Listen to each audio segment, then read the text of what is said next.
Hello guys, welcome back to our channel. तो आज मैं लेकर आ गई हूँ class 12th BST most important VVI MCQ questions.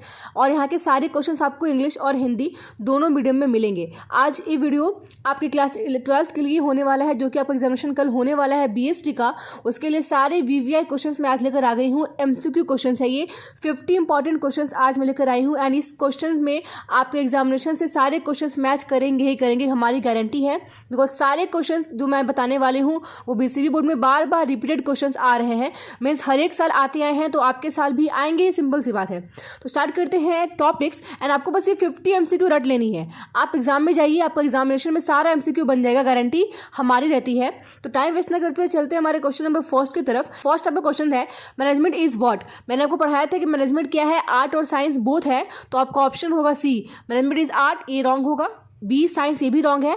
तो आपका ऑप्शन सी है आर्ट एंड साइंस बोथ, ये आपका है राइट आंसर। एंड डी होगा नहीं। ओके, आपका क्वेश्चन सेकंड है, the social responsibility of management is. यानी दिया है कि मैनेजमेंट का सामाजिक उत्तरदायित्व क्या होता है। तो आपको पता है कि एम्प्लॉयज़ के टुवार्ड्स भी होता है, गवर्नमेंट के टुवार्ड्स भी होता है, एंड कंज्यूमर के टुवार्ड्स भी होता है। तो आपका ऑप्शन नंबर ए होगा टुवार्ड्स ऑल। क्या होगा ऑप्शन नंबर ए आपका टुवार्ड्स ऑल।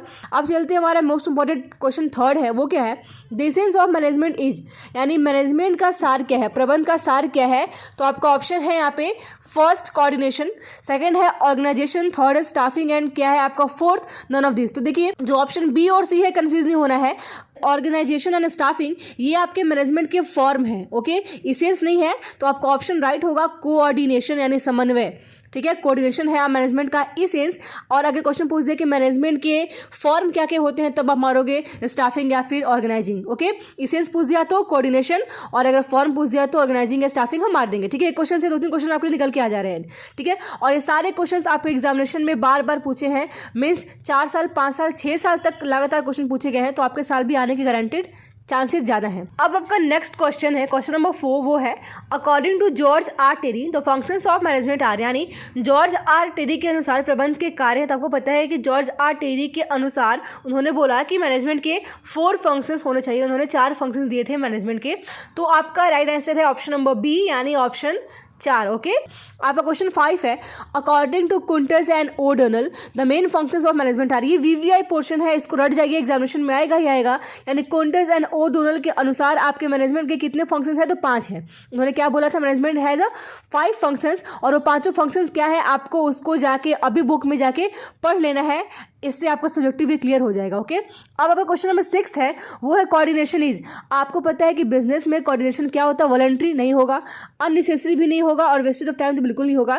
तो आपका राइट ऑप्शन होगा ऑप्शन नंबर बी, यानी नेसेसरी होगा। ओके, आपका क्वेश्चन 7 है, मीन्स 50 क्वेश्चन मैं लगातार बोलने वाली हूँ, तो हो सकता है कि मैं फास्ट बोलूँ, आप लोग वीडियो को स्लो करके भी या फिर पॉज करके याद कर लीजिएगा, स्क्रीनशॉट ले लीजिएगा, नोट कर लीजिएगा, कैसे भी करके बस आपको याद कर लेना है, बिकॉज बच्चा एग्जामिनेशन में यही आने वाले हैं। 7 आपका क्वेश्चन बोल रहा है, कोऑर्डिनेशन इज एस्टैब्लिश्ड। आपको पता है कि जो कोऑर्डिनेशन है वो एस्टैब्लिश होता है। आपको पता है कि ग्रुप के बीच में होता है, ठीक है, डिपार्टमेंट के बीच में भी होता है, मैनेजमेंट और वर्कर्स के बीच में भी होता है। तो आपका ऑप्शन क्या होगा, option number D, all of the above. क्या होगा option number D, all of the above। आपका क्वेश्चन नंबर 8 क्या आता है, the father of scientific management is. क्या होगा फादर ऑफ साइंटिफिक मैनेजमेंट, आपका ऑप्शन नंबर बी होगा राइट आंसर, टेलर। क्या होगा, टेलर। और हो सकता है कि पूछ दे FW टेलर, तो कंफ्यूज नहीं होना है, दोनों का एक ही नाम है। ओके, टेलर या फिर FW टेलर आपका ये राइट आंसर होगा। ओके, क्वेश्चन 9 चलते हैं। 9 क्या है, wages given to workers in traditional management are. अब देखिए क्वेश्चन मैंने आपको बताया था कि मैनेजमेंट जो है ट्रेडिशनल मैनेजमेंट, उसमें जो आपके कर्मचारी हैं उनको पैसा कम मिलता है। क्या मिलता है, कम। ट्रेडिशनल मतलब होता है पिछड़े, यानी जो पहले के मैनेजमेंट के सिस्टम थे उसमें वर्कर्स को पैसा मिलता था कम। तो आपका ऑप्शन होगा ए, राइट, यानी लो। क्या होगा ऑप्शन नंबर ए, लो। अब है आपका क्वेश्चन नंबर 10, वो है production in scientific management is. आपको पता है कि साइंटिफिक मैनेजमेंट जो दिया था FW टेलर ने, उसमें प्रोडक्शन क्या होता था, मैक्सिमाइज होता था, यानी अधिकतम होता था। यानी ऑप्शन क्या होगा आपका राइट, ए, मैक्सिमम। ओके, आपका क्वेश्चन नंबर 11 क्या बोलता है, when scientific management was introduce. आपको पता है कि साइंटिफिक मैनेजमेंट FW टेलर के द्वारा 1913 में लाया गया था। तो आपका ऑप्शन होगा ए, राइट, 1913। ओके, आपका क्वेश्चन नंबर 12 क्या बोलता है, हेनरी फेयल्स प्रिंसिपल्स ऑफ मैनेजमेंट। यार आपको देखिए क्वेश्चन पूछ रहा है कि हेनरी फेयल के कितने प्रिंसिपल्स ऑफ मैनेजमेंट थे। तो ऑप्शन होगा आपका ऑप्शन नंबर सी, राइट, यानी 14 प्रिंसिपल्स थे। और वो 14 प्रिंसिपल्स क्या हैं, आप उनको अभी जाके याद कर लीजिए, रट लीजिए, बिकॉज सब्जेक्टिव में आप अगर 14 प्रिंसिपल्स को याद कर लेते हैं तो आपके हाथ में 5 मार्क्स आ जाएगा। ओके, तो ऑब्जेक्टिव भी हो गया और 14 प्रिंसिपल्स को याद कर लेंगे तो सब्जेक्टिव भी हमारा क्लियर हो जाएगा। 13 आपको बोल रहा है Henry Fayol was born in, आपको पता है कि हेनरी फ्योल एक फ्रांस के पर्सन थे, उनका जन्म कहाँ हुआ था, फ्रांस में, तो आपका ऑप्शन क्या होगा, बी फ्रांस। ओके, आपका नंबर 14 बोलता है the propounder of administrative management are, देखिए 2 वर्ड यहाँ पे दिया है, प्रोपाउंडर, यहाँ पे हो सकता है प्रोपाउंडर बोलते, हो सकता है रिप्रेजेंटेटिव बोलते, बात है कि तो एडमिनिस्ट्रेटिव मैनेजमेंट के रिप्रेजेंटेटिव क्या थे, हमारे फयोल थे। कौन थे, हेनरी फयोल थे। आपका ऑप्शन नंबर होगा ए राइट, और प्रोपाउंडर के जगह कहीं कहीं रिप्रेजेंटेटिव लिख सकता है, तो आपको कंफ्यूज नहीं होना है, यानी एडमिनिस्ट्रेटिव मैनेजमेंट के प्रस्तुतिकर्ता कौन थे, तो फयोल थे। ओके, आपका नंबर 15 क्या बोलता है, प्रिंसिपल्स ऑफ मैनेजमेंट आर, आपको पता है कि जो हमारे प्रिंसिपल्स ऑफ मैनेजमेंट दिए गए हैं वो डायनेमिक भी होते हैं, फ्लेक्सिबल भी होते हैं, ओके, यूनिवर्सल भी होते हैं, मीन्स गतिशील भी होते हैं, लोचशील भी होते हैं, और सार्वभौमिक भी होते हैं। तो आपका ऑप्शन क्या होगा, option number right D, all of the above. Okay, 50 question मैं आपको बोलने वाली हूँ, तो वीडियो थोड़ी लंबी हो सकती है, आपको सबको सुनते चलना है, समझते चलना है, याद करते चलना है, बिकॉज ये 50 जो भी क्वेश्चन आपके सामने मैं आपको बताने वाली हूँ गारंटेड है एग्जामिनेशन में इससे क्वेश्चन मैच करेंगे ही करेंगे। आपको बस आज पढ़ लेना है, कल एग्जाम में आप खुद देकर आइएगा तो आप खुद मैच कर लीजिएगा क्वेश्चन, इससे बहुत सारे आपको मैच करेंगे, बहुत सारे क्या अप्रॉक्स सारे क्वेश्चन मैच करेंगे। ओके, और सारे टॉपिक को मैंने आपको पढ़ा दिया है, समझा दिया है, कोई डाउट आपको होना चाहिए नहीं। ओके, हाँ वीडियोस तो सारी नहीं पहुंच पाई है बीएसटी की, बट ऑनलाइन क्लास में मैंने सारे क्लासेस आपके ले लिए हैं, तो आपको सारे को समझ में आ रहे होंगे। ओके, आपका नंबर 16 क्या बोल रहा है, principles of management are not, यानी प्रिंसिपल्स ऑफ मैनेजमेंट क्या नहीं होते, यूनिवर्सल, सिंपल सी बात है कि मैनेजमेंट हर एक जगह होता है, यूनिवर्सल तो होगा ही, फ्लेक्सिबल तो होगा ही, आप इसको चेंज कर सकते हो टाइम के अनुसार। ओके, आपका ऑप्शन है सी एब्सोल्यूट, यानी संपूर्ण, यानी एब्सोल्यूट आपका नहीं होगा, एब्सोल्यूट नहीं होगा। हेनरी फ्योल ने बोला भी था कि principle of management should not be absolute, यानी मैनेजमेंट का प्रिंसिपल एब्सोल्यूट नहीं होना चाहिए। आपका ऑप्शन होगा सी राइट, यानी एब्सोल्यूट, प्रबंध के सिद्धांत संपूर्ण नहीं है। ओके, आपका नंबर 17 क्या बोल रहा है, प्लानिंग इज, आपको पता है कि जो प्लानिंग आप करते हो बिजनेस में वो शॉर्ट टर्म के लिए भी करते हो, मिडिल टर्म के लिए भी करते हो, और लॉन्ग टर्म के लिए भी करते हो, तो आपका ऑप्शन क्या होगा, डी फॉर ऑल टर्म्स। और इस क्वेश्चन से एक और क्वेश्चन निकल कर आ सकता है कि शॉर्ट टर्म ऑफ प्लानिंग कितने साल के लिए होते हैं, तो याद कर लीजिए 0 से 5 साल के बीच में बोलते हैं शॉर्ट टर्म प्लानिंग। ओके, 5 से 10 ईयर्स तक बोलते हैं मिडिल टर्म प्लानिंग, और 10 से इन्फिनाइट साल तक प्लानिंग जो जाती है उनको बोलते हैं लॉन्ग टर्म प्लानिंग। तो आपके प्लानिंग हर एक टर्म के लिए होते हैं, ठीक है।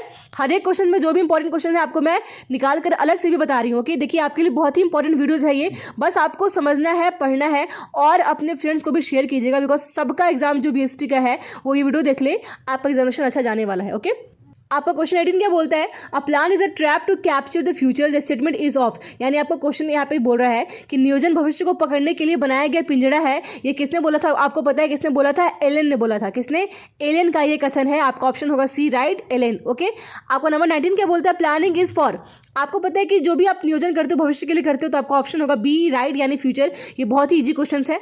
ओके, आपका क्वेश्चन नंबर 20 क्या है, प्लानिंग इज, सिंपल सी बात है कि प्लानिंग क्या है, हमारे बिजनेस के लिए नेसेसरी है। क्या है, नेसेसरी, अननेसेसरी तो बिल्कुल नहीं होगा, wastage of time and wastage of money तो बिल्कुल ही नहीं होगा। आपका ऑप्शन क्या होगा, ए राइट, यानी नेसेसरी, यानी नियोजन क्या है आपका आवश्यक है। ओके, क्वेश्चन 21 क्या बोलता है आपको, there is no discipline in organisation, यानी संगठन में अनुशासन नहीं है। यानी किस संगठन में अनुशासन नहीं है, तो आपको पता है कि सिर्फ एक ही ऐसा संगठन है जहाँ के अनुशासन नहीं होता है, और वो होता है आपका अनौपचारिक संगठन, यानी इनफॉर्मल ऑर्गेनाइजेशन है एक ऐसा ऑर्गेनाइजेशन जहाँ पे डिसिप्लिन नहीं होता है। तो आपका राइट ऑप्शन क्या होगा, option number D, informal organisation. Okay, तो आपको यहाँ पे नेक्स्ट क्वेश्चन है 22 question number, the responsibility is of, यानी उत्तरदायित्व होता है। तो आपको पता है कि रिस्पॉन्सिबिलिटी सबऑर्डिनेट यानी अधीनस्थ का भी होता है और अधिकारी का भी होता है। यहाँ पे आपका ऑप्शन नंबर गलत टिक मारा हुआ है, आपको कंफ्यूज नहीं होना। ओके, यहाँ पे ऑप्शन आपका होगा right, option number C, both A and B. Okay, सुधार लीजिएगा, यहाँ पे मिस्टेक है, ऑप्शन आपका सी राइट होगा, बोथ ए एंड बी। देखिए बच्चा, अगर क्वेश्चन पूछ दिया कि अथॉरिटी इज ऑफ, ठीक है, अगर अथॉरिटी की बात की जा रही है तो अथॉरिटी सिर्फ ऑफिसर का होता है, लेकिन रिस्पॉन्सिबिलिटी बात की जाए तो सबऑर्डिनेट एंड ऑफिसर दोनों का होता है। तो आपका इस क्वेश्चन का राइट आंसर होगा option number C, both A and B. Okay, responsibility is of subordinate and officer both. आपका क्वेश्चन नंबर 23 क्या बोलता है, authority can not be delegated of, यानी अधिकारी का भारण पर नहीं किया जा सकता है। तो आपको पता है कि हर एक काम में भारण पर होता है, यानी हर एक काम में अथॉरिटी की डिवीजन होती है, लेकिन सीक्रेट वर्क में अथॉरिटी का डेलीगेशन नहीं होता है। तो आपका राइट ऑप्शन होगा क्या, ऑप्शन नंबर बी, यानी सीक्रेट वर्क में कभी भी अथॉरिटी का डेलीगेशन नहीं होता है। आपको याद कर लेना। ओके, गोपनीय कार्य में कभी भी अधिकारी का भारण पर नहीं किया जा सकता है। आपका क्वेश्चन नंबर 34 क्या बोलता है कि मनी स्पेंड और स्टाफिंग इज, आपको पता है कि जब भी आप स्टाफिंग में मनी आप स्पेंड करते हो तो उसको बोलते हैं इन्वेस्टमेंट। क्या बोलते हैं? इन्वेस्टमेंट यानी विनियोजन आप बोलते हो। ठीक है, कर्मचारी को आपने पैसा दिया एंड वो कर्मचारी काम करके आपके बिजनेस में और प्रॉफिट लेकर आएंगे, तो एक तरीके से क्या होता है, ये इन्वेस्टमेंट होता है, स्टाफिंग पे पैसा लगाना। ओके, आपका क्वेश्चन 25 क्या बोलता है? ह्यूमन रिसोर्स मैनेजमेंट इंक्लूड्स, आपको पता है कि जो भी ह्यूमन रिसोर्स मैनेजमेंट है यानी मानव संसाधन प्रबंध है, उनमें रिक्रूटमेंट भी आती है, भर्ती भी आती है, सिलेक्शन भी आती है और ट्रेनिंग भी आती है। तो आपका ऑप्शन नंबर डी होगा right answer, option number D, all of this. Okay, आपका नेक्स्ट क्वेश्चन यहाँ पे है, क्वेश्चन नंबर 26 है स्टाफिंग इज, यानी आपको पता है स्टाफिंग क्या है बच्चा? तो मैनेजमेंट का फंक्शन है। आपका ऑप्शन नंबर होगा यहाँ पे सी राइट होगा, डी टिक मारा हुआ है, इसको प्लीज सुधार लीजिएगा आप लोग। ठीक है, मिस्टेक्स हो जाती है पीडीएफ बनाते समय। तो आपका ऑप्शन राइट क्या होगा? ऑप्शन नंबर सी, यानी फंक्शन ऑफ मैनेजमेंट। आपको पता है कि मैनेजमेंट के 5 फंक्शन होते हैं, planning, organising, staffing, controlling and directing. तो स्टाफिंग क्या आपका मैनेजमेंट का फंक्शन है, याद कर लीजिएगा, ऑप्शन नंबर आपका सी होगा राइट आंसर। ओके, आपका क्वेश्चन 27 बोल रहा है मेथड्स ऑफ ट्रेनिंग। यार आपको पता है कि ट्रेनिंग के मेथड्स क्या क्या होते हैं? तो आपका फर्स्ट यहाँ पर दे रहा है जॉब रोटेशन ट्रेनिंग, ये भी होता है। ठीक है, आपका सेकंड बोलता है कि ऑन द जॉब ट्रेनिंग, ये भी होता है। और आपका थर्ड बोल रहा है कि अप्रेंटिसशिप ट्रेनिंग, ये भी होता है। तो आपका ऑप्शन नंबर डी होगा राइट, कि trainings are all of the this होगा आपका राइट आंसर। ओके, आपका क्वेश्चन 28 क्या बोल रहा है कि main elements of direction are, यानी आपको पता है कि डायरेक्शन के मेन 4 ही एलिमेंट्स होते हैं, वो आपको टिक मार देना है। 4 एलिमेंट्स होते हैं, 4 एलिमेंट्स क्या होते हैं आपको खुद सर्च कर लेना है, मैंने पढ़ाया है, आपको याद भी होगा, एग्जामिनेशन में आप लिख लोगे अगर सब्जेक्टिव क्वेश्चन उठकर आ गई तो। ओके, आपका क्वेश्चन नंबर 29 क्या बोल रहा है? देखिए 50 क्वेश्चन मैं बोलने वाली हूँ, मैं बार बार बोल रही हूँ, तो आप लोगों को आराम से समझते चलना है, आज सारे क्वेश्चन को याद कर लेना है, बिकॉज एग्जामिनेशन आपके कल सेकंड सीटिंग में है, यानी 1 बजे से एग्जामिनेशन है। तो आप आज भी पढ़ लीजिए वीडियो, रात को भी पढ़ लीजिएगा एंड कल सुबह भी पढ़ लीजिएगा, तो आपको ये सारे क्वेश्चन याद हो जाएंगे और एग्जामिनेशन में आप जाके आराम से आंसर टिक मार के आ जाएंगे। ओके, आपका क्वेश्चन 39 क्या बोलता है कि direction is related to employees, यानी दिया यहाँ पे कि निर्देशन कर्मचारियों से संबंधित है। तो आपको पता है कि डायरेक्शन टॉप लेवल में भी होता है, मिडिल में भी होता है, लोअर में भी होता है। तो आपका आंसर आपका डी होगा राइट, ऑल लेवल। क्या होगा आपका option number D, all levels होगा। ओके, आपका थर्ड क्या क्वेश्चन बोल रहा है सुपरविजन इज, यानी पर्यवेक्षण क्या है, पर्यवेक्षण क्या है? तो आपका ऑप्शन क्या होगा? ए, नेसेसरी है, बिजनेस के लिए ये आवश्यक है आपका सुपरविजन। ओके, आपका क्वेश्चन नंबर 31 क्या बोल रहा है टाइप्स ऑफ कम्युनिकेशन आर, आपको पता है मैंने पढ़ाया है कि कम्युनिकेशन के 4 टाइप्स होते हैं, written, verbal, formal and informal. आपके 3 ऑप्शन दिए गए हैं, रिटेन, वर्बल और फॉर्मल। ठीक है, 4 होते हैं लेकिन ऑप्शन 3 ही दिया हुआ है और आपका ऑप्शन नंबर 4 है ऑल ऑफ दिस। तो आप क्या टिक मार के लाएंगे? All of this. ओके, आपका ऑप्शन डी होगा right, all of the above. आपका क्वेश्चन 32 क्या बोल रहा है control is the function of the management, यानी आपको पता है कि कंट्रोलिंग मैनेजमेंट का सबसे लास्ट फंक्शन होता है, फर्स्ट नहीं होगा, थर्ड भी नहीं होगा और सेकंड भी नहीं होगा। और आपको याद कर लेना होगा कि मैनेजमेंट का first, second, third, fourth, fifth ये फंक्शंस क्या क्या होते हैं याद कर लीजिए। फर्स्ट फंक्शन होता है प्लानिंग, सेकंड आपका होता है ऑर्गेनाइजिंग, थर्ड फंक्शन में आते हैं स्टाफिंग और फोर्थ में क्या आते हैं आपके डायरेक्टिंग और सबसे लास्ट यानी फिफ्थ फंक्शन क्या आपका है कंट्रोलिंग। ये सारे फंक्शंस को याद कर लेना है कि कौन किस नंबर पर आता है और वही आपका क्वेश्चन पूछ रहा है कि कंट्रोलिंग कौन सा फंक्शन है, तो लास्ट फंक्शन होता है मैनेजमेंट का। ओके, आपका क्वेश्चन नंबर 33 क्या बोल रहा है कि बाय एम्प्लॉयज कंट्रोल इज, यानी नियंत्रण का कर्मचारी क्या करते हैं तो अपोज करते हैं, विरोध करते हैं कि हाँ उनके ऊपर नियंत्रण होना नहीं चाहिए। ओके, लेकिन सारे नहीं करते हैं, कोई सपोर्ट करते हैं, कोई अपोज करते हैं। तो आप इसमें से कुछ भी टिक मार सकते हो, आपका आंसर कोई काटेगा नहीं। कुछ क्वेश्चन ऐसे आ सकते हैं कि आप कोई भी ऑप्शन टिक मार सकते हो, तो आप दोनों ही टिक मार सकते हो, अपोज भी और सपोज भी, बट आपको यहाँ पे मार के आना है अपोज, क्योंकि हमारे बुक में क्या दिया हुआ है अपोज्ड। ओके, आपका क्वेश्चन 34 क्या बोल रहा है कंट्रोल इज रिलेटेड टू, यानी दिया कि कंट्रोल किससे संबंधित होता है तो आपको पता है रिजल्ट से। किससे? रिजल्ट से, यानी रिजल्ट को ही वो एनालाइज करता है एंड देन आपके ऊपर कंट्रोलिंग करता है। तो आपका क्वेश्चन क्या होगा 34 का answer A, option number A right होगा, रिजल्ट्स। ओके, आपका क्वेश्चन नंबर 35 क्या बोलता है modern approach of financial management is, यानी दिया है कि वित्तीय प्रबंध की आधुनिक विचारधारा क्या बोलती है। तो आपको पता है 2 चीज़ें बोलती हैं, पहला बोलता है कि फंड को यूज़ करो और दूसरा बोलता है कि फंड को लेकर आओ। तो ऑप्शन आपका ए क्या बोलता है कि प्रोसेड्यूरमेंट ऑफ फंड्स, यानी और सेकंड बी क्या बोल रहा है कि यूटिलाइजेशन ऑफ फंड। तो आपका ऑप्शन होगा बोथ ए एंड बी, यानी कोषों को प्राप्त करना भी और कोषों को उपयोग करना भी, ये दोनों ही बोलते हैं आपके modern approach of financial management. तो ऑप्शन आपका सी राइट होगा, बोथ ए एंड बी। आपका क्वेश्चन नंबर 36 क्या बोलता है which of the following is a determinants of capital structure, यानी निम्न में से कौन सी पूंजी संरचना को निर्धारित करने वाले तत्व हैं। तो आपको पता है कि कैपिटल स्ट्रक्चर को कैश फ्लो स्टेटमेंट आपका फर्स्ट ऑप्शन राइट होगा कि हाँ ये भी भैया निर्धारित करते हैं, डिटरमाइन करते हैं। आपका सेकंड है ICR, यानी इसको लिखा है फुल फॉर्म में इंटरेस्ट कवरेज रेशियो, ओके, ये भी आपको डिटरमाइन करता है। ऑप्शन आपका सी क्या बोल रहा है, DSCR, इसको बोलते हैं डेप्ट सर्विस कवरेज रेशियो, तो ये भी आपको डिटरमाइन करता है। तो आपका ऑप्शन होगा डी राइट, यानी ऑल ऑफ द अबव, यानी कैश फ्लो भी, इंटरेस्ट कवरेज रेशियो भी और डेप्ट सर्विस कवरेज रेशियो भी, ये तीनों आपके कैपिटल स्ट्रक्चर के डिटरमाइनेंट्स हैं, ओके। तो आपका राइट आंसर होगा ऑप्शन नंबर डी, यानी ऑल ऑफ द अबव।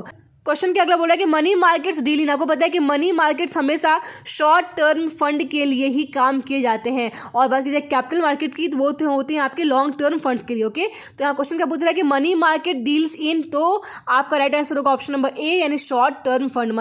आपका क्वेश्चन है 38 क्या है, the future stock of exchange in India is, यानी इसको आप बोल सकते हो कि भारत में स्टॉक एक्सचेंज का भविष्य क्या है। तो आपके बुक में साफ साफ लिखा है कि उज्जवल भविष्य है, यानी ब्राइट फ्यूचर है हमारे कंट्री में स्टॉक एक्सचेंज ऑफ इंडिया का फ्यूचर, ओके।